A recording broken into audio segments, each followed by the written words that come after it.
আজকে অনেক দিন বাদ তোমাদের সাথে একটা রেসিপি শেয়ার করলাম। কি বলো তো?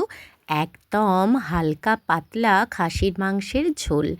আর রেসিপিটা খুব সহজ, করেওছি একদম শর্টকাট প্রেশার কুকারে।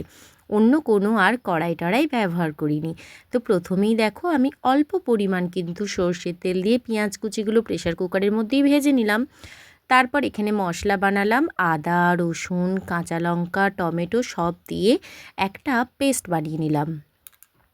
তো তারপর পেঁয়াজগুলো ভাজা হয়ে গেলে পেস্টটা ওর মধ্যে দিয়ে দিলাম। তারপর দিলাম সামান্য একটু হলুদ গুঁড়ো। এর মধ্যে কিন্তু এক্সট্রা কোনো মিট মশলা বা অন্য মশলা আমি অ্যাড করিনি। তারপর দিয়ে দিলাম স্বাদ মতো নুন আর 4-5টা কাঁচা লঙ্কা। তোমরা সবাই জানো যে আমি ঝাল খেতে অনেকটা বেশি পছন্দ করি, তাই জন্য আমার জন্য গোটা কাঁচা লঙ্কা দিয়ে দিলাম। আমার যদি প্রয়োজন হয় আমি মেখে খেয়ে নেব। তো রঙটা এসেছে দেখো শুধু। আমি কিন্তু এর মধ্যে কোনো লঙ্কা গুঁড়ো অ্যাড করিনি, তাতেও কিন্তু রঙটা এসেছে একদম লাল।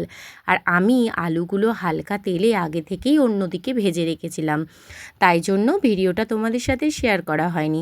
তারপর প্রেশার কুকারের মধ্যে দিয়ে দিলাম ভাজা আলুগুলো আর মাটনটা দিয়ে ভালোভাবে কষিয়ে নিয়েছি, ওই ধরো প্রায় 15 মিনিটের মতন। তো কষানোর পর আমি এর মধ্যে দেখে নিয়েছি যে নুনটা ঠিক আছে নাকি। নুনটা যদি তোমাদের কম মনে হয় তাহলে আর একটু অ্যাড করে দিও। তারপর দিয়ে দিলাম জল পরিমাণ মতন, কারণ এইটা তো হচ্ছে হালকা পাতলা ঝোল। মাটন আমার একদম রেডি। তো হালকা পাতলা গরম গরম মটনের ঝোল।